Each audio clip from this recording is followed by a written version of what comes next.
রাসূলের দুশমন, এই পৃথিবীতে সে মুসলিম হিসেবে বাঁচতে পারে না। কথা বলেন ঠিক কিনা? আউযু বিল্লাহি মিনাশ শাইতানির রাজীম। বিসমিল্লাহির রহমানির রহিম। ইন্না আ'তাইনাকাল কাউসার ফাসাল্লি লিরাব্বিকা ওয়ানহার ইন্না শানিআকা হুয়াল আবতার। এই সূরাটা আমরা পারি কে কে? কষ্ট হবে? একটু হাত তুলে দেখি কে কে পারি। বাবাজিরা তোমরা পারো না? পারো না? হাত তোলো। পারো? মাশাআল্লাহ, সবাই পারার কথা। কোরআন কারীমের সর্বকনিষ্ঠ সূরা, সবচেয়ে ছোট্ট সূরা, এইটা যে না পারে আমার মনে হয় তার মুসলমানের তো আছে কিনা সন্দেহ। ঠিক কিনা বলেন? শুধুমাত্র মুসলমান না, অনেক হিন্দুরা ওটা ভালো জানে, তাই না? অনেক হিন্দু ভাইরাও ভালো জানে। মাঝে মাঝে অনেক হিন্দু ব্যক্তিবর্গ আছে পরিচিত, আমাদের মাঝে মাঝে শোনায়, আমাদের দেখি যে সূরা ফাতিহা, সূরা ইখলাস, নাস, ফালাক, কাউসার সব শোনায় দেয়। শুধু মুখস্থ থাকলেই কি সে মুসলমান হতে পারে? বলেন, মুখস্থ থাকলেই কি সে মুসলমান হতে পারে?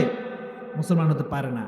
এর উপর পরিপূর্ণ যে আমল করে সেই মুসলমান হতে পারে। ঠিক কিনা বলেন?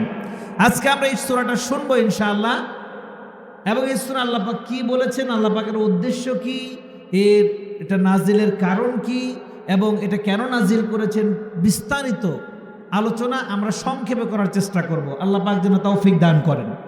সকলে বলছি আমিন। রাত্র অনেক গভীর হয়েছে, আমি বেশি রাত্র করব না, আপনাদের ধৈর্যের বাঁধ ভাঙবো না, আমি খুব দ্রুত শেষ করে দেওয়ার চেষ্টা করব। আপনাদের যতক্ষণ পর্যন্ত ধৈর্যে কুলাবে আমি ততক্ষণ পর্যন্ত থাকার চেষ্টা করব। আল্লাহ পাক যেন আমার ধৈর্য বাড়িয়ে দেয়। সকলে বলছি আমিন। সূরার নাম হচ্ছে সূরাতুল কাউসার। সূরার নাম হচ্ছে সূরাতুল কাউসার। এই যে কাউসার শব্দটা আপনারা বলেছেন, সওয়াব হয়েছে না গুনাহ হয়েছে? যেটা বলেন, যারা বলেন নাই তাদের বুঝতে হবে। তাহলে মাহফিলে যতক্ষণ থাকবো আমরা কথা বলার চেষ্টা করব ইনশাআল্লাহ, বলি সবাই। কেননা গোরস্থানে আর কবরস্থানে কিন্তু ওয়াজ করা যায় না, তাই না? আমরা সবাই চেষ্টা করব কথা বলার জন্য। একটা যোগসূত্র আমরা সৃষ্টি করব, একটা আই কন্টাক্ট সৃষ্টি করব, যাতে করে আমাদের মধ্যে ভালো একটা ভাব বিনিময় হয়, আমার কথাগুলো আপনার হৃদয়ঙ্গম হয়। আল্লাহ পাক যেন তার হেদায়েতের বাণী আমাদের অন্তরে দান করে দেন। এই সূরার ভিত্তিতে পরিপূর্ণ হেদায়েত যেন আমরা প্রাপ্ত হই। সকলে বলছি আমিন। আল্লাহ পাক যেন তৌফিক দান করেন। সূরার নাম কি বলেন তো সবাই? এটা আওয়াজ দিয়ে বলবেন। সূরার নাম সূরাতুল কাউসার। 4টা অক্ষর। এই যে কাউসার বলেছেন, আল্লাহ পাক সাথে সাথে আপনাদের আমলনামায় 40টা নেকি দান করে দিয়েছেন। আর জোরে বলেন সুবহানাল্লাহ। এই যে সুবহানাল্লাহ বলেন, আরো 70টা নেকি যোগ হয়েছে। আর জোরে বলেন আলহামদুলিল্লাহ। এমনি ভাবে এই বেহেশতের বাগানে যারা বসে তাদেরকে আল্লাহ পাক মাহরুম করেন না, তাদেরকে আল্লাহ পাক খালি হাতে ফেরান না। আমলনামায় সহস্র লক্ষাধিক সওয়াব নিয়ে আল্লাহ পাক তাদেরকে বাড়িতে ফেরান। বলেন আলহামদুলিল্লাহ। সূরাটির নাম হলো সূরাতুল কাউসার।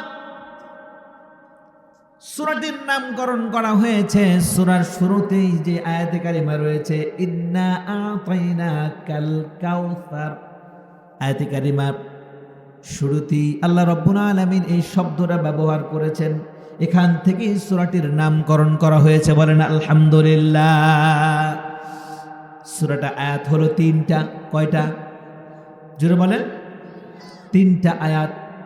রুকু হচ্ছে মাত্র 1টা, মানে হচ্ছে বিষয়াদি, একটা বিষয়াদি নিয়ে আল্লাহ পাক আলোচনা করেছে। সূরাতুল কাউসার আল্লাহর নবী মুহাম্মদুর রাসূলুল্লাহ সাল্লাল্লাহু আলাইহি ওয়াসাল্লাম, এই যে আপনারা বসে আছেন, আমার দিকে তাকান, এই যে আপনারা বসে আছেন, আমি বসে আছি, আমার নবী মুহাম্মদুর রাসূলুল্লাহ সাল্লাল্লাহু আলাইহি ওয়াসাল্লাম এইভাবে সাহাবাদেরকে সাথে নিয়ে এইভাবে তিনি বসে আছেন। বিভিন্ন কথাবার্তা বলছেন, কোরআনের দার্স দিচ্ছেন, হাদিসের দার্স দিচ্ছেন, ইসলামের খুঁটিনাটি বিষয় নিয়ে সাহাবাদের সাথে আলোচনা করছেন। আমার নবীজি হঠাৎ করে কেমন যেন অন্যমনস্ক হয়ে গেলেন। আমার নবী একটু ধ্যানে মগ্ন হয়ে গেলেন, চুপচাপ বসে রইলেন, কোনো কথা বলেন না। সাহাবায়ে কেরাম রিদওয়ানুল্লাহি আজমাইন নবীজির দিকে তাকায়া অপলক দৃষ্টিতে থ হয়ে গেলেন। কি ব্যাপার, রাসূলের কি হলো? রাসূল কথা বলতেছিল, কথা বলার মাঝে হঠাৎ করে চুপ হয়ে গেলেন, আবার ধ্যানে মগ্ন হয়ে গেলেন, মাথাটা নিচু করে ফেললেন। কারণটা কি? নবীজির কোনো দুঃখের কথা মনে হয়েছে কিনা, নাকি নবীজি ব্যথায় ব্যথিত হয়েছে? কারণ কি? নবীজি কেন চুপ হয়ে গেল? সাহাবারা অস্থির হয়ে গেছে নবীজির দিকে তাকিয়ে। কেউ কেউ নবীজির দিকে যেতে শুরু করেছে, নবীজিকে ডাক দিবে, আবার আরেকজন সাহাবা বাদ দিল, না ডাক দিস না, তাকে বাধা দিল, না ডাক দিও না। রাসূল করিম সাল্লাল্লাহু আলাইহি ওয়াসাল্লাম দীর্ঘক্ষণ পর্যন্ত এইভাবে মাথা নিচু রেখে কিছুক্ষণ পরে আস্তে আস্তে মাথাটা এভাবে উঠালো। মাথাটা নিচু থেকে আস্তে আস্তে আমার রাসূল যখন উঠিয়ে সাহাবাদের দিকে এমনি করে নজর করে তাকালেন। সাহাবাদের দিকে তাকিয়ে আমার নবীজি একটি মুচকি হাসি ছেড়ে দিয়েছেন। বলেন সুবহানাল্লাহ। জোরে বলবেন না সুবহানাল্লাহ? সাহাবায়ে কেরাম পুলকিত হয়ে গেলেন, আশ্চর্যান্বিত হয়ে গেলেন। কি ব্যাপার? রাসূলের মন খারাপ ছিল, রাসূল ধ্যানে মগ্ন হয়ে গেলেন, অন্যমনস্ক হয়ে গেলেন। আমার রাসূল মাথা নিচুর দিকে দিয়ে রেখেছেন, হঠাৎ মাথা তুললেন, এবার আমাদের দিকে তাকিয়ে মুচকি হেসে দিলেন। কারণটা কি? একজন সাহাবা বলল, ইয়া রাসূলুল্লাহ, ইয়া হাবিবাল্লাহ, কি হলো আপনার? আপনি মন বেজার করে ফেললেন, মুখ বেজার করে ফেললেন, মাথা নিচু করে ফেললেন, ধ্যানে মগ্ন হয়ে গেলেন, মাথাটা উঁচু করে আপনি আমাদের দিকে তাকিয়ে হেসে দিয়েছেন। রাসূল, এ কারণটা কি? আমার রাসূল অধিকাংশ সময় মুচকি হাসতেন, অট্ট হাসি তিনি পছন্দ করতেন না। আমার রাসূল জীবনে কখনো অট্ট হাসি দেয় নাই। সুবহানাল্লাহ কন। কখনো অট্ট হাসি দেয়নি। আর আমাদের অবস্থা, আমরা হাসতে হাসতে ওযু ভেঙে ফেলি, ঠিক কিনা কন? ফালইয়াদহাকু কলিলান ওয়ালইয়াবকু কাসীরা। আমার আল্লাহ কোরআনুল কারীমে বলেছেন, তোমরা বেশি বেশি পরিমাণে কাঁদো আর সামান্য পরিমাণে হাসো, বেশি হেসো না। কার কথা? আওয়াজ দিয়ে বলেন, কার কথা? এখন আমাদের দিকে আমরা তাকায় বলি, আমরা বেশি হাসি নাকি বেশি কাঁদি? একটু বলেন না, আমরা হাসি বেশি নাকি কাঁদি বেশি? আমরা হাসি বেশি। এর মানে হচ্ছে দুনিয়ার রং তামাশা আমরা এমন ভাবে ডুবে গেছি, নিজেকে আমরা উলিয়ে দিয়েছি দুনিয়ার জন্য, গা ভাসিয়ে দিয়েছি দুনিয়ার জন্য। আখিরাতের সামান্য চিন্তা ভাবনা আমাদের ভিতরে নাই। এর জন্য আমার ভিতরে বেশি বেশি হাসি আসে। কথা বলেন ঠিক কিনা? 4-5 বন্ধু একসাথে বসলে তো উপায় নাই, পাশের ঘরে কেউ থাকতে পারে না হাসির যন্ত্রণায়। বাস্তব না বাস্তব? এর জন্য আমার আল্লাহ সতর্ক করে দিয়েছেন, বান্দারে বেশি হেসো না, বেশি কাঁদো, বেশি পরিমাণে কাঁদো। মনে রাখবে, যে ব্যক্তি বেশি পরিমাণে কাঁদবে, কাল কিয়ামতের কঠিন ময়দানে জাহান্নামের আগুন নিভানোর জন্য তার চোখের পানি যথেষ্ট হয়ে যাবে। বলেন সুবহানাল্লাহ। কিয়ামতের মাঠে যখন জাহান্নাম তার দিকে বেগবান হয়ে আসবে, ব্যক্তিটা ভীত সন্ত্রস্ত হয়ে কাচুমাচু করতে থাকবে আর ভয়ে কম্পিত হতে থাকবে। আল্লাহকে বলবে, আল্লাহ গো, জাহান্নাম থেকে আমাকে বাঁচাও। সুবহানাল্লাহ কর। আল্লাহকে বলবে, আল্লাহ তাআলা, জাহান্নাম থেকে তুমি আমাদেরকে বাঁচাও। আল্লাহ রাব্বুল আলামিন বলবেন, বান্দারে ভয় করিস না, ভয় করিস না, আমার কুরসির এক পাশে দেখ ছোট্ট একটা পেয়ালা রাখা আছে, পেয়ালার ভিতরে পানি আছে। সুবহানাল্লাহ কর। পেয়ালার ভিতরে পানি আছে, এই পানিটা হাতে নে, এই পানিটা হাতে নিয়ে ওই জাহান্নামের দিকে নিক্ষেপ কর। যখনই ওই পেয়ালার পানি হাতে নিয়ে জাহান্নামের দিকে নিক্ষেপ করা হবে, জাহান্নামের আগুনগুলো সাথে সাথে থাপ করে নিভে যাবে, আর জাহান্নাম তার থেকে হাজার হাজার মাইল দূরে সরে যাবে। আমার আল্লাহ তাআলা বলেন, বান্দারা জানোস নাকি এই পানিগুলা কিসের পানি? আল্লাহ তাআলা বলবেন, দুনিয়াতে আমার ভয়ে তুমি যে কেঁদেছিলে, জাহান্নামের ভয়ে কেঁদেছিলে, আমার ভয়ে কেঁদেছিলে, আমার শাস্তির ভয়ে কেঁদেছিলে, আমাকে ভয় পেয়ে কেঁদেছিলে, আমার বিধান মানতে পারো না এর জন্য কেঁদেছিলে। ও বান্দা, হাসি কম হেসেছিলে, জাহান্নামকে ভয় করেছো, আমাকে ভয় করেছো, যেই কেঁদেছো ওই পানিগুলো আমি আল্লাহ বিধা যেতে দেই নাই, ওই পানিগুলাকে আজকের দিনের জন্য আমি জমিয়ে রেখেছি, এই পানি দিয়েই আমি জাহান্নাম দূরে সরাইয়া দিয়েছি। সুতরাং কাঁদবেন বেশি না হাসবেন বেশি? বলেন। আমার রাসূল বলেন, যে ব্যক্তি তাহাজ্জুদে দাঁড়িয়ে তাহাজ্জুদের নামাজ পড়ে আল্লাহর দরবারে কান্নাকাটি করে, বান্দার ওই চোখের পানিকে আল্লাহ রাব্বুল আলামিন বিধা যেতে দেয় না, ওই চোখের পানিটাকে আল্লাহ পাক সাথে সাথে আসমানে কবুল করে নেয়। এর জন্য আমার প্রাণের ভাইয়েরা, আমরা হাসবো কম নাকি কাঁদবো কম? হ্যাঁ, হাসবো কম নাকি কাঁদবো কম? জোরে বলে।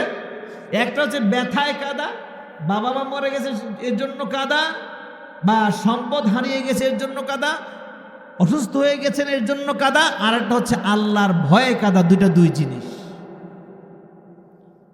আল্লাহর ভয় যার অন্তরের ভিতরে থাকবে, আল্লাহর ভয় যার অন্তরের ভিতরে থাকবে, সে অট্ট হাসি দিতে পারে, অট্ট হাসি দিতে পারে না। আমার রাসূল জীবনে একবার, কোন কোন বর্ণনা রয়েছে দুবার, তিনি একটু জোরে হাসি দিয়েছিলেন, যার ফলশ্রুতিতে আমার নবীজির দাঁত মোবারক দেখা গিয়েছিল। সুবহানাল্লাহ বলেন। একবার থেকে দুইবার রাসূল জীবনে দুবার হেসেছিলেন। কেউ কেউ বলেন না, একবার দাঁত মোবারক দেখা গেছে, এছাড়া সারা জীবনে হেসেছেন কিন্তু দাঁত মোবারক দেখা যায়। আর আমরা হাসলেই দাঁত দেখা যায় আগে, ঠিক কিনা কর? হাসলে আগে কি দেখা যায়? আগে দাঁত দেখা যায়। কিন্তু আমার রাসূলের হাসি ছিল মুচকি হাসি। সুবহানাল্লাহ বলেন। সেটা হচ্ছে ওই যে আপনারা জানেন তো, একজন সাহাবা একটা ভাঙা মূর্তি নিয়ে আল্লাহ রাসূলের দরবারে এসে হাজির হয়েছে। ঘটনা জানেন আপনারা? আল্লাহ রাসূল জিজ্ঞেস করেন, এই কি ব্যাপার, তোমার হাতের মূর্তি ভাঙা কেন এটা? এবার ইহুদি বলে, হুজুর আমি ভাঙছি। কি কও, তুমি ভাঙছো, কারণটা কি বলো? সে বলতেছে, হুজুর এটা হলো আমার দেবতা, এটা হলো আমার খোদা, এটা হলো আমার রব। এইভাবে কোলে নিয়ে বলতেছে, এটা আমার দেবতা, এটা আমার রব, এটা আমার খোদা, ওর কাছে আমি সাহায্য চাই, ও আমাকে বিপদ থেকে রক্ষা করে, আমি এটা জানি। তো একদিন আমার রাস্তায় যেতে প্রস্রাবের বেগ পেয়েছে, আমি চিন্তা করলাম আমার খোদা আমার হাতে আছে, এই খোদাকে নিয়ে আমি কেমনে প্রস্রাব করতে বসি। তো আমি এক কাজ করলাম, একটা গাছের নিচে এইভাবে আমার খোদাকে দাঁড় করায় রেখে আমি একটু দূরে গেছি প্রস্রাব করার জন্য। প্রস্রাব করা শেষ, আমি আসলাম, এসে দেখি আমার খোদার মাথা থেকে পা পর্যন্ত ভেজা, মাথা থেকে পা পর্যন্ত ভিজা। তো আমি চিন্তা করলাম কোনো রহমতের পানি হবে বা কোনো বরকতের পানি হবে, হয়তো আসমান থেকে কোনো পানি এসেছে, আমার খোদাকে গোসল করিয়ে দিয়েছে। তো আমি চিন্তা করলাম নিশ্চয়ই বরকতের পানি হবে, এটা আমি একটু ছোঁয়া লাগাই। আমি হাতে লাগাইলাম, হাতে লাগাই যখন হাত সামনে আনলাম, তখন দেখি কেমন একটা বিদঘুটে গন্ধ, গন্ধে থাকা যাচ্ছে না। আমি জিহ্বা লাগাইলাম, আর জিহ্বা লাগায় দেখি লবণ কাটা লাগে। আমি চিন্তা করলাম যদি রহমতের পানি হবে, বরকতের পানি হবে, তাহলে তো এমন দুর্গন্ধ আসার কথা নয়। কারণটা কি? আমি কারণ তালাশ করতে গিয়ে যখন এদিক সেদিক তাকালাম, তখন তাকিয়ে দেখি একটা কুকুর হেঁটে যাচ্ছে, আর তার পিছন দিক দিয়ে পানি ধীরে ধীরে টপকাচ্ছে। এক ফোঁটা দুই ফোঁটা কি পড়তেছে বলেন না, কি পড়ছে? প্রস্রাব পড়ছে। তখন সেই ব্যক্তি বলল, হুজুর আমি বুঝে ফেললাম যে এটা কোন রহমতের পানি। হুজুর আমি এত রাগ হয়েছে আমার। আমি বললাম, তুই খোদা নাকি তুই হুদা? তুই তোকে নিজেকেই রক্ষা করতে পারিস না, আমি তোর বান্দা দাবি করি, আমাকে তুই কিভাবে রক্ষা করবি? হুজুর আমি এই বলে ও ঠ্যাং ধরে একটা আছাড় মেরেছি। যখনই বলেছে হুজুর ঠ্যাং ধরে একটা আছাড় মেরেছি, আমার রাসূল আর স্থির থাকতে পারলেন না, শরীরে ঝিকুনি দিয়ে উঠলো। আমার রাসূল হেসে দিলেন, সুবহানাল্লাহ বলেন। আর আমার রাসূলের মুখ দিয়ে হাসি বের হয়ে গেল, দাঁত মোবারক দেখা গিয়েছিল। সাহাবারা বলল, ইয়া রাসূলুল্লাহ, ইয়া হাবিবাল্লাহ, আপনার দাঁত এত সুন্দর আপনার দাঁত পূর্ণিমার চাঁদকেও হার মানিয়ে দিয়েছে, সুবহানাল্লাহ বলেন। আমার রাসূলের দাঁত সুন্দর ছিল না নোংরা ছিল? সুন্দর ছিল না নোংরা ছিল? আর আমাদের অনেকে দাঁতের দিকে তাকানোই যায় না, মনে হয় জামের বিচি, ঠিক কিনা? মনে হয় যে শিয়ালের লেজ দিয়ে ঘষা দিছে, এরকম হলুদ হয়ে আছে। আবার রাগ করতেছেন আপনারা? হ্যাঁ, পরিষ্কার রাখা এটা সুন্নাত, পরিষ্কার রাখা সুন্নাত। 5 ওয়াক্ত যদি কমপক্ষে আপনি মিসওয়াক করেন, টুথব্রাশ আপনি না লাগান, 5 ওয়াক্ত যদি মিসওয়াকও করেন, আপনার দাঁত অবশ্যই ঝকঝকা থাকবে ইনশাআল্লাহ, ঠিক কিনা বলেন? পারা যাবে ইনশাআল্লাহ, নবীদের সুন্নতের উপর আমল করা যাবে ইনশাআল্লাহ। আল্লাহ পাক যেন তৌফিক দান করে, জোরে বলছি আমিন। আমার রাসূল মুহাম্মদুর রাসূলুল্লাহকে সাল্লাল্লাহু আলাইহি ওয়াসাল্লাম, মনে আছে নাকি আপনাদের? মাথা উঠালেন, সাহাবাদের দিকে তাকালেন, মুচকি হেসে দিলেন, সুবহানাল্লাহ বলেন। সাহাবারা জিজ্ঞেস করলো, ইয়া রাসূলুল্লাহ, ইয়া হাবিবাল্লাহ, আপনি হঠাৎ হেসে দিলেন, কারণটা কি? আমার নবীজি বললেন, ও সাহাবারা, আমার উপরে এই মাত্র একটা সূরা নাজিল হয়েছে। আর জোরে বলেন সুবহানাল্লাহ। কি নাজিল হয়েছে? সূরা নাজিল হয়েছে। আমার নবীজি বললেন, তোমরা সবাই মনোযোগ দিয়ে শোনো, অন্তঃকরণ করে নাও, মুখস্থ করে নাও, পারলে তোমরা লিখে নাও, ভালো করে মুখস্থ করে নাও। আমার নবীজি পড়া শুরু করলেন, আউযু বিল্লাহি মিনাশ শাইতানির রাজীম, বিসমিল্লাহির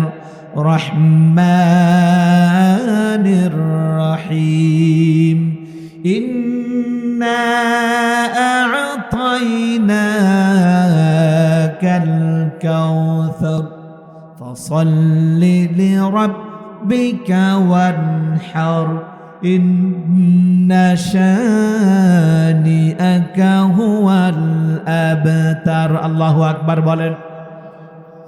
আল্লাহ রাব্বুল আলামিন নবীজিকে বলছেন,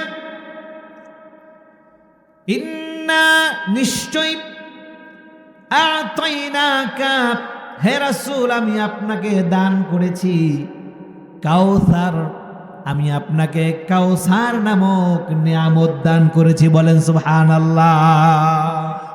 কি দান করেছেন? এই সূরাটা সবাই ভালো করে শুনবো, একেবারে মুখস্থ ঠোঁটস্থ করে নিয়ে যাব, যাতে করে এই সূরা সম্বন্ধে আপনার পরিপূর্ণ জ্ঞান লাভ হয়, আর একজনকে আপনি শিখাতে পারেন। এরকম মনোযোগ দিয়ে আজকে আমরা শুনবো, পারবো না ইনশাআল্লাহ? ইন্না মানে কি? নিশ্চয়, আ'তাইনাকা, আপনার উপর আমি আপনাকে দান করেছি কাউসার, অর্থাৎ কাউসার নামক নিয়ামত। সুবহানাল্লাহ বলেন। ফাসাল্লি লিরাব্বিকা ওয়ানহার, সুতরাং হে রাসূল আপনার রবের প্রতি আপনি সালাত আদায় করুন। সুবহানাল্লাহ বলেন। কি আদায় করুন? ফাসাল্লি, সালাত আদায় করুন, ওয়ানহার, এবং আপনার রবের উপর আপনি কোরবানি করুন। কি করুন? কোরবানি করুন। নির্দেশ কয়টা? ফাসাল্লি একটা, ওয়ানহার আর একটা। ফাসাল্লি আপনি সালাত আদায় করুন, ওয়ানহার আপনি কোরবানি করুন। কার উপরে? আওয়াজ দিয়ে বলেন, ঘুমায় বলেন। ঘুমে ধরেছে না? যদি ঘুমান আপনি ছেড়ে দিব এখনই, অনেক রাত্র হয়েছে তো, চলবে না? ছেড়ে দিব। ফাসাল্লি লিরাব্বিকা ওয়ানহার, হে রাসূল আপনি সালাত আদায় করুন এবং আপনি আপনার রবের উপরে কোরবানি করুন। সুবহানাল্লাহ বলেন। ইন্না শানিআকা হুয়াল আবতার। নিশ্চয়ই হে রাসূল শুনুন, যারা আপনাকে আবতার বলে, যারা আপনাকে লেজ কাটা বলে, মূলত আপনি লেজ কাটা নন, আপনি আবতার নন। যারা আপনাকে আবতার বলে, যারা আপনাকে লেজ কাটা বলে, মূলত তারাই হলো লেজ কাটার দল। আমার প্রাণের ভাইয়েরা, আল্লাহর নবী মুহাম্মদুর রাসূলুল্লাহ সাল্লাল্লাহু আলাইহি ওয়াসাল্লাম, তাকে আল্লাহ রাব্বুল আলামিন পরিবার পরিজন দান করেছেন। রাসূল করিম সাল্লাল্লাহু আলাইহি ওয়াসাল্লামের জীবনে যতবার দুঃখ এসেছে, দুর্দশা এসেছে, এই সময় রাসূলের উপরে এত দুঃখ পতিত আবর্তিত হয়ে যায়। আমার রাসূল মানসিকভাবে ভেঙে পড়েছিলেন, মানসিকভাবে ভেঙে পড়েছিলেন। আমার রাসূলের দুটো পুত্র সন্তান ছিল, আবুল কাসেম এবং আব্দুল্লাহ। কেউ কেউ বলেছেন আরো একজন ছিল, নাম তার ইব্রাহিম। আবার কোন কোন মুসান্নিফ রাহিমাহুল্লাহ বলেছেন আব্দুল্লাহ যার নাম ছিল, ইব্রাহিমও তার নাম ছিল। আলহামদুলিল্লাহ বলেন। হোক দুটো সন্তান, দুটো ছেলে না হয় তিনটা, এটা আল্লাহ পাকই ভালো জানেন। চারটা মেয়ে ছিল। কয়টা মেয়ে ছিল? উম্মে কুলসুম, জয়নব, ফাতেমা এবং আরো একজন কন্যা। চারটি কন্যা সন্তান আল্লাহ রাব্বুল আলামিন আমার রাসূলকে দান করেছেন। হযরতে আবুল কাসেম নবী করিম মুহাম্মদুর রাসূলুল্লাহ সাল্লাল্লাহু আলাইহি ওয়াসাল্লাম দিনের প্রচার কাজ করতে দূরে চলে গেছেন। আমার রাসূলের বড় সন্তান আবুল কাসেম, তার প্রচন্ড শরীর খারাপ হয়ে যায়। আমার রাসূল দিনের কাজ সেরে যখন বাসায় ফিরে আসে, দেখে আবুল কাসেমের শরীর অত্যন্ত খারাপ, শরীরটা ভালো নয়। আমার রাসূল প্রয়োজনীয় ব্যবস্থা নিয়েছেন, আবার দিনের কাজ করার জন্য বাহিরে চলে গেছেন। আমার রাসূল যখন দ্বিতীয়বার বাসায় ফিরে আসলেন, এসে দেখেন আমার রাসূলের যে বড় পুত্র সন্তান দুনিয়ার মায়া ছেড়ে চিরবিদায় নিয়ে দুনিয়া থেকে চলে গেছে। আমার রাসূল আসমানের দিকে তাকিয়ে বললেন আলহামদুলিল্লাহ। কি বললেন? জোরে বলেন, কি বললেন? বললেন আলহামদুলিল্লাহ, আল্লাহ তুমি দিয়েছিলে, তুমি নিয়ে গেলে, ইন্না লিল্লাহি ওয়া ইন্না ইলাইহি রাজিউন। তুমি পাঠিয়েছো পৃথিবীতে, আমাদের সবাইকে পৃথিবী থেকে চলে যেতে হবে। নবীজি শুকরিয়া আদায় করলেন, নবীজি ক্রন্দন করলেন না, কান্নাকাটি করলেন না, আল্লাহর কাছে দোয়া করলেন, আল্লাহ আমার সন্তানটাকে তুমি কবুল করে নাও। সন্তানের জন্য কি করলেন? বলেন কি করলেন? দোয়া করলেন। আর আমাদের সন্তান মারা গেলে হাই হুতাশ কাকে বলে? বুক চাপড়ানো, হাই হুতাশ, এই সেই দৌড়াদৌড়ি লেগেছে আমরা, ঠিক কিনা? নবীজির থেকে শিক্ষা গ্রহণ করেন। আমার নবীজি হাই হুতাশ করেন নাই, আলহামদুলিল্লাহ বলেছেন এবং দোয়া পাঠ করেছেন যে আমাকেও চলে যেতে হবে, আল্লাহ তুমি দিয়েছিলে, তুমি উঠায় নিয়ে গেলে, আমার কিছু করার নাই এখানে। তার কিছুদিন পরেই আমার নবীজির ছোট পুত্র হযরতে আব্দুল্লাহ, আল্লাহ রাব্বুল আলামিন তাকেও দুনিয়া থেকে হঠাৎ করে উঠায় নিয়ে গেলেন। আমার রাসূল মানসিকভাবে ভেঙে পড়লেন, বলল আল্লাহ দুটো সন্তানকে তুমি পরপর উঠায় নিলা, তুমি যা ভালো মনে করেছো তাই করেছো, আমার কোনো এক্সকিউজ নাই, আমার কোনো এক্সকিউজ নাই, আমার কোনো প্রশ্ন নাই। তিনি বললেন আলহামদুলিল্লাহ। কি বললেন? যদি বলেন, তিনি বললেন আলহামদুলিল্লাহ। আর যখনই আব্দুল্লাহ মারা গেল, আমার নবীজির বাড়ির পাশেই ছিল তার চাচার বাড়ি। বড় ধরনের ফেরাউন, বড় ধরনের ইসলামের দুশ্মন আবু লাহাব, নাম শুনেছেন আপনারা? যার ব্যাপারে কোরআনুল কারীমে একটা সূরা আল্লাহ পাক নাজিল করেছেন। আবু লাহাব নাম শুনেছেন আপনারা? পৃথিবীতে আবু লাহাব, শেষ করে দেওয়ার জন্য শেষ করে দেবো এখন। আপনারা থাকবেন তো? আপনারা থাকলে আমি আলোচনা করতে পারবো, সমস্যা নেই ইনশাআল্লাহ। ইনশাআল্লাহ বলেন সবাই। আল্লাহ যেন কবুল করেন সবাইকে। আর জোর বলেন আলহামদুলিল্লাহ। হযরত আব্দুল্লাহ দুনিয়া থেকে চলে গেল। আমার নবী মুহাম্মদুর রাসূলুল্লাহ সাল্লাল্লাহু আলাইহি ওয়াসাল্লাম মানসিকভাবে ভেঙে পড়লেন। আমার নবীজির বাড়ির পাশেই ছিল আবুল আহাবের বাড়ি। আবুল আহাব যখনই সংবাদটা শুনল, সংবাদ শুনে আর দেরি করলো না, তাড়াতাড়ি করে দৌড় দিয়ে চলে গেল আবু জাহেল উতবা সাহেবার কাছে। কার কাছে গেল বলেন? আবু জাহেল উতবা সাহেব এদের কাছে। তাদের কাছে দৌড় দিয়ে গিয়ে বললাম, ও দোস্ত, শুনেছো নাকি সুসংবাদ আছে? সুসংবাদ, মুহাম্মদ তো পিতৃহীন হয়ে গেছে, পুত্রহীন হয়ে গেছে। মুহাম্মাদের দুটো পুত্র ছিল, দুটো পুত্রই দুনিয়া থেকে চলে গেছে। মুহাম্মাদের বংশ তো নির্বংশ হয়ে গেল। বলেন নাউজুবিল্লাহ। আমার নবীজি মুহাম্মদুর রাসূলুল্লাহ সাল্লাল্লাহু আলাইহি ওয়াসাল্লামের পুত্র সন্তানকে আল্লাহ পাক হিকমত স্বরূপ উঠায় নিয়েছেন। মেয়েদেরকে মৃত্যুর আগ পর্যন্ত তিনি জীবিত রেখেছিলেন। এটা আল্লাহ পাকের কুদরতের অন্যতম একটা ইশারা ছাড়া আর কিছুই নয়। কাফেররা এই সুযোগে সারা মক্কার মধ্যে ছড়িয়ে দিল, মুহাম্মদ তো বংশহীন হয়ে গেছে, নির্বংশ হয়ে গেছে, মুহাম্মদের লেজ কাটা হয়ে গেছে। মুহাম্মদের বংশ রক্ষা করার মতো আর পৃথিবীতে কেউ রইল না। দুটো সন্তান ছিল, ছেলে দুটো মারা গেল। মুহাম্মদের বংশ রক্ষা করার মতোই পৃথিবীতে কেউ নাই। বলেন নাউজুবিল্লাহ। মুহাম্মদ সাল্লাল্লাহু আলাইহি ওয়াসাল্লাম যেখানেই যায় সেখানেই কাফেররা তাকে নিয়ে তিরস্কার করে, বিভিন্ন ধরনের ঠাট্টা মস্করা করে। ও মুহাম্মদ, তোমার পুত্র নাই, তুমি তো দুনিয়াতে নির্বংশ হয়ে গেলা, তোমার বংশ কে ধরে রাখবে?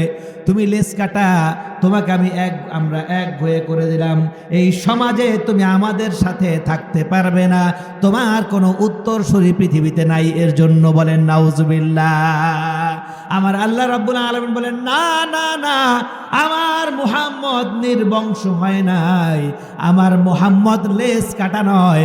যারা তোমরা আমার মুহাম্মদকে নির্বংশ বলো, আমার মুহাম্মদকে লেজ কাটা বলো, মূলত তোমরাই লেজ কাটা, তোমরাই নির্বংশ। আমার মুহাম্মদের এই ধারাকে, তার বংশকে আমি কিয়ামত রাত পর্যন্ত বলবৎ রাখবো।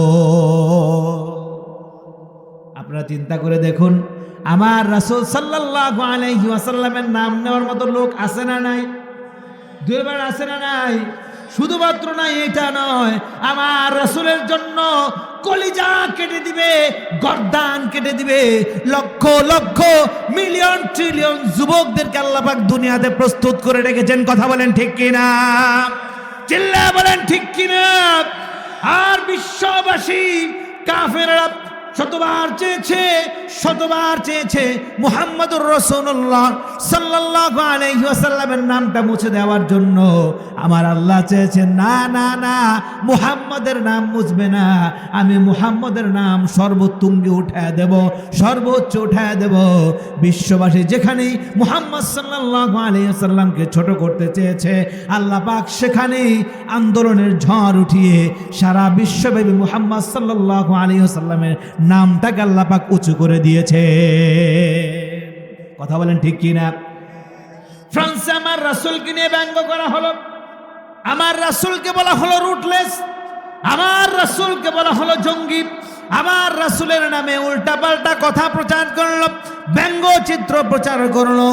আমার প্রাণের ভাইয়েরা, সারা দুনিয়ার যত মুসলমান, যত যুবক বন্ধুরা রক্তে টকবক হয়ে উঠেছে, রক্ত গরম হয়ে উঠেছে, আন্দোলনের ঝড় উঠিয়েছে, বিক্ষোভের ঝড় উঠিয়েছে। মুহাম্মদ সাল্লাল্লাহু আলাইহি ওয়াসাল্লামের নামে কেন ব্যঙ্গ করা হলো? আমার প্রাণের ভাইয়েরা, কোনো যুবক, মুসলিম যুবক বসেছিল না, সবাই আমার রাসূলের প্রেমে উদ্বুদ্ধ হয়ে সারা বিশ্বে মুহাম্মদের নামের ঝড় উঠেছিল। কথা বলেন ঠিক কিনা? শুধুমাত্র ফ্রান্সে নয়, ভারতে আমার রাসূলকে নিয়ে কটাক্ষ করা হয়েছে, ভারতের দুই যুবক যেই ব্যক্তি কটাক্ষ করেছে তাদেরকে প্রকাশ্য ময়দানে তাদের সামনে হত্যা করেছে, তাদের কোনো ক্ষতি করতে পারে নাই, বুলেটের গুলি দিয়ে মারতে পারে নাই, ছুরি দিয়ে মারতে পারে নাই, তলোয়ার দিয়ে মারতে পারে নাই। আমার আল্লাহ রাব্বুল আলামিন ওই দুই যুবককে হেফাজত করেছেন। বলেন সুবহানাল্লাহ। কথা বলেন ঠিক কি না? আমার নবী হলেন আমার ঈমান, আমার নবী হলেন আমার স্পন্দন। সুতরাং নবীকে ভালোবাসা হলো ঈমানের অঙ্গ। আমার রাসূল বলেছেন, লা ইউমিনু আহাদুকুম হাত্তা আকুনা আহাব্বা ইলাইহি মিন ওয়ালিহি ওয়া ওয়ালাদিহি ওয়ান নাসি আজমাইন। যদি কোনো মুসলিম তার নিজের থেকে, নিজের জীবনের থেকে, পিতা মাতা থেকে, সন্তান সন্ততি থেকে, ব্যবসায়ের মালামাল থেকে যতক্ষণ না পর্যন্ত আমার রাসূলকে বেশি ভালোবাসতে না পারবে ততক্ষণ পর্যন্ত ওই ব্যক্তি খাঁটি মুসলিম হতে পারবে না। ঠিক কিনা বলেন? কে বলেছেন? আমার রাসূল বলেছেন ওই ব্যক্তি খাঁটি মুসলিম হতে পারবে না যতক্ষণ না পর্যন্ত আমার রাসূলকে বেশি ভালোবাসতে না পারবে তার জীবন থেকে। কথা বলেন ঠিক কিনা? রাসূল আমার ভালোবাসা, রাসূল আমার আলো আশা, রাসূল আমার প্রেম বিরহের মূল আলোচনা, রাসূল আমার কাজে কর্মের অনুপ্রেরণা, রাসূল আমার ভালোবাসা। আল্লাহু আকবার বলেন। সুতরাং আমার প্রাণের ভাইয়েরা, কাফেররা শতবার চেয়েছে আমার নবীজির নামকে ধুলায় ধূসরিত করার জন্য, আল্লাহ রাব্বুল আলামিন ততবারে আমার রাসূলের নামকে ঊর্ধ্বে তুলে সারা পৃথিবীবাসীর কাছে পরিচিত করে দিয়েছে। বলেন সুবহানাল্লাহ। কাফেররা বলতে লাগলো, মুহাম্মদ তুমি তো রুটলেট হয়ে গিয়েছো, তুমি নির্বংশ হয়ে গিয়েছো। আল্লাহ পাক বলেন, না, আমার মুহাম্মদ রুটলেস হয় নাই, নির্বংশ হয় নাই। আমার নবীর উম্মত পৃথিবীতে কিয়ামতের আগ পর্যন্ত থাকবে, এরাই হচ্ছে আমার নবীর বংশধর। বলেন সুবহানাল্লাহ। আমরা নবীজির বংশধর হয়ে বাঁচতে চাই কি চাই না? চিল্লা বলেন, চাই কি চাই না? কে কে আমার আল্লাহকে হাত তুলে দেখাই? নারায়ে তাকবীর! আর জোরে নারায়ে তাকবীর! আমার প্রাণের ভাইয়েরা, আমার প্রাণের বন্ধুগণ, আল্লাহ রাব্বুল আলামিন আমার রাসূলের নামকে ঊর্ধ্বে তুলে দিয়েছেন। আর কাফেরদেরকে বললেন, ও কাফেররা রে, শোনো, যারা আমার মুহাম্মদকে ছোট করতে চেয়েছো, আমি তোমাদেরকে পৃথিবীবাসীর নিকট ছোট করে দিলাম।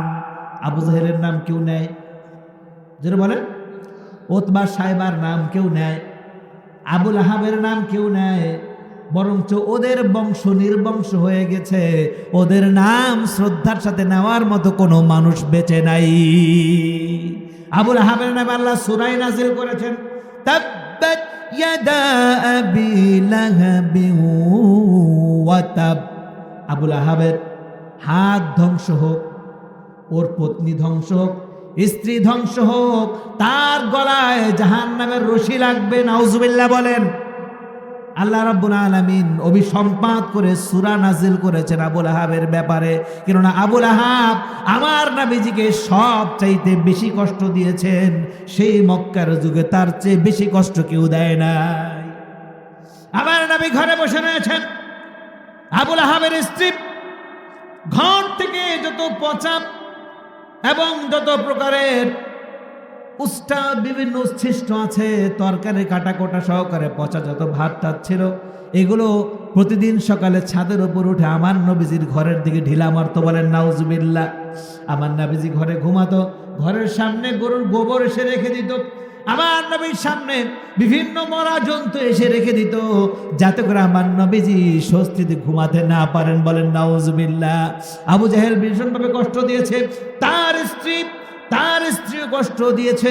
এর জন্য আল্লাহ রাব্বুল আলামিন তাদের ধ্বংস চেয়ে তাদের ধ্বংসের কথা উল্লেখ করে কোরআনুল কারীমে একটি গোটা সূরা নাজিল করে দিয়েছে।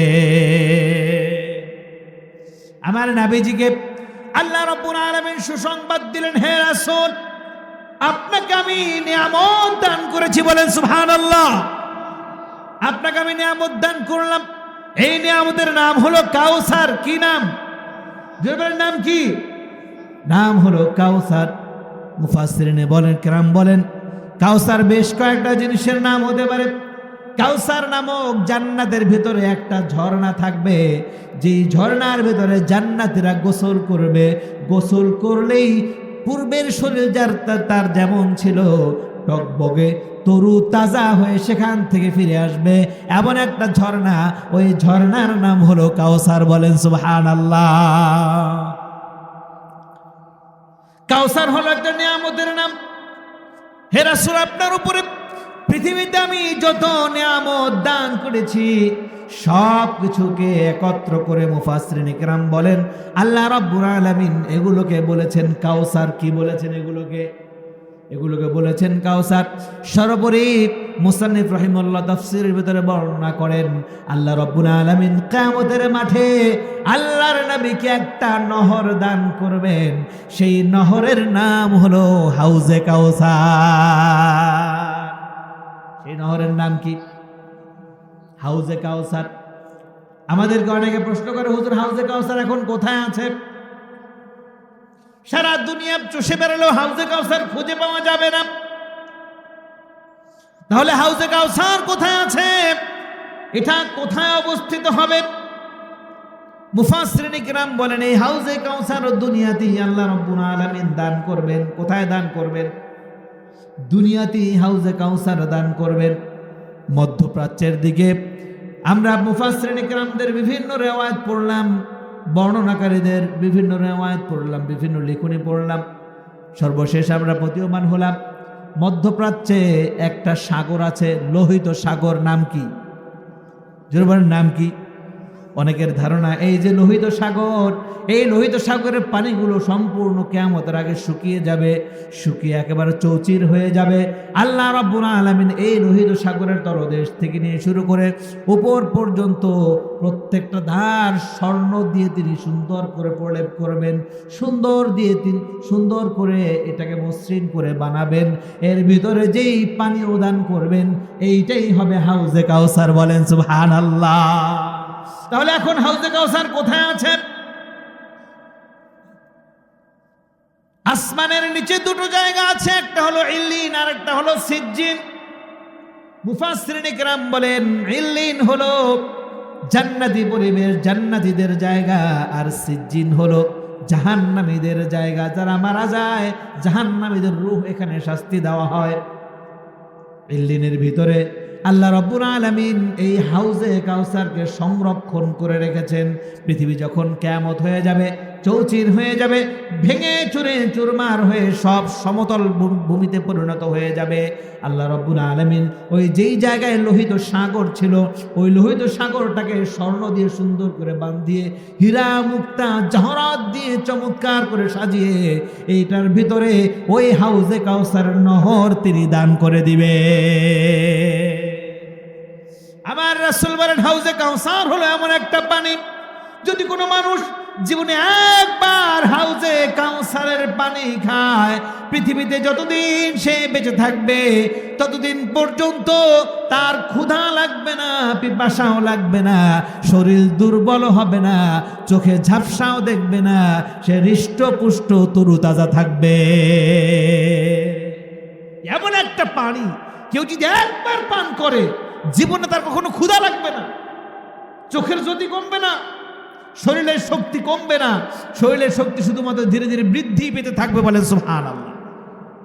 কিয়ামতের মাঠে মানুষ যখন যন্ত্রণার ভিতরে ছোটাছুটি করতে থাকবে, দৌড়াদৌড়ি করতে থাকবে, সেদিন পিপাসায় পানি পানি বলে চিৎকার করবে, কোথাও পানি খুঁজে পাবে না। চারিদিক শুধুমাত্র দাহতাপ, নিচ দিয়ে আগুন, উপরে আগুন, চতুর্দিকে আগুন, আগুন আর আগুন, জাহান্নামী পরিবেশের ভিতরে থাকবে। সেদিন পানি পানি করবে, কেউ পানি পাবে না। আমার রাসূল বলেন সেই কিয়ামতের ময়দানে আমার উম্মত যারা আমাকে যারা ভালোবাসে, আমার সুন্নতকে যারা ভালোবাসে, আমার দ্বীন কায়েমের জন্য পৃথিবীতে যারা জীবন বাজি রাখে, আমার দ্বীন কায়েমের জন্য পৃথিবীতে যারা অসত্যের সাথে মোকাবেলা করে, আল্লাহর দ্বীন কায়েমের জন্য কোরআন প্রতিষ্ঠার আন্দোলন করে, আল্লাহর দ্বীন প্রতিষ্ঠার আন্দোলন করে, পৃথিবীতে আমার সুন্নতকে জারি রাখে, পৃথিবীতে আমার আদর্শকে বজায় রাখে, আমার আদর্শই কেবলমাত্র তার আদর্শ মানে কিয়ামতের কঠিন ময়দানে আমার সেই উম্মতদেরকে যখন তারা পানির পিপাসায় কাতর হয়ে যাবে, আমি রাসূল আমার উম্মতদেরকে ডেকে ডেকে নিজ হাতে আমি সেই কাউসারের পানি পান করাবো। আমার উম্মতরা যদি একবার কাউসারের পানি পান করে 40,000 বছরেও তাদের আর পিপাসা লাগবে না। সুবহানাল্লাহ বলেন, আরো জোরে বলেন সুবহানাল্লাহ। এক ঢোক পানি যদি একবার কেউ পান করে কত বছর আর ক্ষুধার পিপাসা লাগবে না? জোরে বলেন কত বছর? 40 বছরও তার কোনো পিপাসা লাগবে না। আমার প্রাণের ভাইয়েরা, আল্লাহ রাব্বুল আলামিন বললেন এমন একটা নিয়ামত হে রাসূল আমি আপনাকে দান করেছি। আমার রাসূল বললেন আমি কিয়ামতের মাঠে গোটা হাসরবাসীর মধ্য থেকে আমার উম্মতকে বাছাই করে করে এনে আমি ওই হাউজে কাউসারের পানি পান করাবো। বলেন সুবহানাল্লাহ। আম্মা জানা আয়েশা রাদিয়াল্লাহু তাআলা আনহা আমার নবীজিকে বললেন ইয়া রাসূলুল্লাহ ইয়া হাবিবাল্লাহ, কিয়ামতে তো লক্ষ লক্ষ কোটি কোটি মানুষ থাকবে, পৃথিবীর শুরু থেকে নিয়ে শেষ পর্যন্ত যত মানুষ মারা যাবে সব মানুষ উঠবে। ইয়া রাসূলুল্লাহ এর ভিতর থেকে আপনার উম্মতকে আপনি কিভাবে চিনবেন? সুবহানাল্লাহ বলেন, কিভাবে চিনবেন? আমার রাসূল বলেন আয়েশা রে, ও আয়েশা, এক পাল যদি ঘোড়া থাকে, লক্ষ লক্ষ যদি ঘোড়া থাকে, এর ভিতরে যদি একটা সাদা কপালওয়ালা ঘোড়া থাকে, অর্থাৎ চান কপাল ঘোড়া থাকে, ও আয়েশা তুমি বড় ওই ঘোড়াটা লক্ষ লক্ষ ঘোড়ার ভিতর থেকে খুঁজে বের করা কঠিন হবে নাকি সহজ হবে? আপনারা বলেন সহজ না কঠিন? এটা আওয়াজ দিয়ে বলেন সহজ হবে না কঠিন হবে? কারণ একটাই যদি ঘোড়া সাদা কপালওয়ালা হয় আর সব যদি কালো হয়, বের করা সহজ না। আমার রাসূল বলেন আয়েশা রে, ও আয়েশা, দুনিয়াতে যারা আমার সুন্নত মেনে জীবন যাপন করবে, ওযু করবে, নামাজ পড়বে, ওযুর দ্বারা তার হাত ধৌত করেছে, তার মুখমণ্ডল ধৌত করেছে, ওযুর মাধ্যমে তার চেহারার হাতের গুনাহগুলোকে আল্লাহ ধুয়ে মুছে সাফ করে দিবেন। কিয়ামতের কঠিন ময়দানে আমি যখন বান্দাদের দিকে তাকাবো, উম্মতের দিকে তাকাবো, তাকায় দেখবো যারা ওযু করে নামাজ পড়েছে তাদের চেহারাগুলো পূর্ণিমার চাঁদের মতো জ্বলজ্বল করতে থাকবে। নামাজ পড়ার দরকার আছে না? জোরে বলে সবাই না? যারা ওযু নামাজ পড়বে নিয়মিত, আল্লাহকে খুশি করার জন্য নামাজ পড়বে, রাসূলের তরিকা বজায় রাখবে, রাসূলের তরিকা প্রতিষ্ঠা করার জন্য প্রয়োজনে আন্দোলন করবে, জানবাজি রাখবে, শহীদ হয়ে যাবে। আমার রাসূল বলেছেন এই বান্দাদের দিকে তাকালে আমি দেখতে পাবো তাদের চেহারায় আল্লাহ এক্সট্রা নূর দান করে দিবেন, চাঁদের মতো জ্বলজ্বল করতে থাকবে। আমি উম্মতকে ডেকে ডেকে এনে ওই উম্মতদেরকে নিজ হাতে আমি পানি পান করাবো। সুবহানাল্লাহ বলেন। আল্লাহ তুমি আমাদের তৌফিক দিও। জোরে বলেন আমিন। আরো জোরে বলেন আমিন। যে ব্যক্তি একবার হাউজে কাউসারের পানি খাবে আল্লাহ পাক তার জন্য জাহান্নামের আগুনকে হারাম করে দিবে। জোরে বলেন না সুবহানাল্লাহ। হাউজে কাউসারের পানি খেতে চান কি চান না? কে কে চান একটু হাত তুলেন দেখি। আল্লাহ আমাদের সবাইকে তুমি হাউজে কাউসার নসিব করে দিও। আর জোরে বলেন আমিন। মুফাসসিরিন কেরাম বলেন আল্লামা ইমামউদ্দিন ইবনে কাসির রাহিমাহুল্লাহ তাফসীর ইবনে কাসিরের বর্ণনায় লেখেন পৃথিবীর জমিনে যত উম্মত দুনিয়া থেকে ঈমান বুকে নিয়ে নামাজ পড়ে আল্লাহর হুকুম মতো জীবন যাপন করে মারা গিয়েছে, যতটা উম্মত থাকবে ততটা উম্মতের জন্য আল্লাহ পাক এক একটা করে পেয়ালা দান করে দিবেন। বলেন সুবহানাল্লাহ। হাউজে কাউসারটা এত বিশাল হবে, এত বিশাল আকারের হাউজে কাউসার হবে। ওই হাউজে কাউসারের কিনারায় এক একটা স্বর্ণের বাটি ভাসমান অবস্থায় থাকবে। যেই স্বর্ণের পেয়ালা দিয়ে একজনকে পানি পান করানো হবে, ওই পেয়ালা দিয়ে দ্বিতীয় জনকে আর পানি খাওয়ানো হবে না। এক একজনের জন্য এক একজন উম্মতের নামে আল্লাহ রাব্বুল আলামিন এক একটা স্বর্ণের পেয়ালা দান করে দিবেন। বলেন সুবহানাল্লাহ। আরো জোরে বলেন সুবহানাল্লাহ। সুতরাং আমার প্রাণের ভাইয়েরা, আমার প্রাণের বন্ধুগণ, এই নিয়ামত আল্লাহর রাসূলকে আল্লাহ পাক কেন দিলেন? আমার রাসূল দীর্ঘদিন পর্যন্ত মনে কষ্ট নিয়ে তিনি দিনাতিপাত করছিলেন। এই সূরার সাথে সূরা দুহার সম্পর্ক রয়েছে, সূরা ইনশিরার সম্পর্ক রয়েছে। আল্লাহর রাসূলের কাছে দীর্ঘদিন পর্যন্ত ওহী আসা বন্ধ ছিল। ওয়াদ-দুহা ওয়াল-লাইলি ইযা সাজা মা ওয়াদ্দাআকা রাব্বুকা ওয়া মা ক্বালা ওয়ালাল আখিরাতু খায়রুল লাকা মিনাল উলা। আল্লাহ রাব্বুল আলামিন বললেন, হে রাসূল, আপনি চিন্তিত হবেন না, ব্যথিত হবেন না। আলোর কসম খেয়ে বলছি, রাতের কসম খেয়ে বলছি, অন্ধকারের কসম খেয়ে বলছি, অতীতের চেয়ে সামনের জীবন আপনার আরো সুন্দর হবে। অতীতের চেয়ে আপনার মর্যাদা আমি আল্লাহ আরো বহু গুণে বাড়ায় দিব। বলেন সুবহানাল্লাহ। আপনাকে আমি এত নিয়ামত দান করব, এত নিয়ামত দান করব যাতে করে আপনি খুশি হয়ে যান। সুবহানাল্লাহ বলেন। এত নিয়ামত আপনাকে দান করব, আপনি খুশি হয়ে যাবেন। এরপর সূরাতে আল্লাহ পাক বললেন, ওয়ারাফানা লাকা যিকরাক। সুবহানাল্লাহ বলেন। আপনার সম্মানকে আল্লাহ পাক এত উঁচু উঠিয়েছেন যেটা কল্পনাও করা যায় না। সুবহানাল্লাহ বিহামদি। সুতরাং আমার প্রাণের ভাইয়েরা, আমার রাসূল মুহাম্মদ সাল্লাল্লাহু আলাইহি ওয়াসাল্লাম বললেন, সেই কিয়ামতে যাদের নসিবে হাউজে কাউসার থাকবে, এরা অবশ্যই আমার প্রকৃত উম্মত হতে হবে। তারাই আমার ওই হাউজে কাউসারের পানি খেতে পারবে। দুনিয়াতে যারা আমি নবীর আদর্শ মেনে দুনিয়াতে জিন্দেগি যাপন করবে, নবীর আদর্শ মেনে, নবীর তরিকা মেনে আমরা কি দুনিয়ায় জিন্দেগি যাপন করতে রাজি আছি না নাই? জোরে রাজি আছি না নাই? আদর্শ মানতে হবে একমাত্র মুহাম্মাদুর রাসূলুল্লাহ। রাজি আছেন না নাই? কিন্তু আমরা রাজনীতি করতে গিয়ে, রাজনীতির দোহাই দিতে গিয়ে বলি অমুক নেতার আদর্শই আমার আদর্শ। ঠিক কিনা বলেন? জোরে বলেন। অমুক নেতার জন্য জীবন দিয়া দেব, নাউজুবিল্লাহ বলেন। অমুক নেতার আদর্শ বাস্তবায়ন করার জন্য তুমি আত্মহুতি দিলে, তুমি মারামারি করলে, নিজের জীবনকে বিপন্ন করে দিলে। মনে রেখো, তুমি যদি মুসলমান হও, ও যুবক, তুমি যদি মুসলমান হও, কোন নেতার আদর্শ, অন্য কোন মানুষের আদর্শ তোমার আদর্শ হতে পারে না। তোমার আদর্শ হবে কেবলমাত্র মুহাম্মাদুর রাসূলুল্লাহ। ঠিক কিনা বলেন? লাকাদ কানা লাকুম ফি রাসূলিল্লাহি উসওয়াতুন হাসানাহ। সুবহানাল্লাহ বলেন। কেবলমাত্র তোমাদের মধ্যে আমি রাসূলের ভিতরে, তোমাদের জন্য রাসূলের ভিতরে রেখে দিয়েছি সর্বোত্তম আদর্শ, আদর্শের মডেল। শুধুমাত্র রাসূল সাল্লাল্লাহু আলাইহি ওয়াসাল্লাম হবেন আমাদের আদর্শের মডেল। দুনিয়ার কোনো মানুষ আমাদের আদর্শের মডেল হতে পারে না। কথা বলেন ঠিক কিনা? চিল্লায় বলতে হবে ঠিক কিনা? দুনিয়ার কোন মানুষের, কোন নেতার, কোন প্রধানমন্ত্রীর, কোন প্রেসিডেন্টের আদর্শ আমরা মানি না। আমরা মুসলমান, আমাদের একমাত্র আদর্শ হবে মুহাম্মাদুর রাসূলুল্লাহ সাল্লাল্লাহু আলাইহি ওয়াসাল্লাম। কথা বলেন ঠিক কিনা? আমরা এগুলো ছেড়ে দিয়ে আমরা কেউ বাস্তবায়ন করতে চাই আমার বাবার আদর্শ। ঠিক কিনা কোন? জোরে বলেন। কেউ বাস্তবায়ন করতে চায় আমার স্বামীর আদর্শ। ঠিক কিনা কোন? আবার কেউ আদর্শ বাস্তবায়ন করতে চায় আমার নেতার আদর্শ। ঠিক কিনা কোন?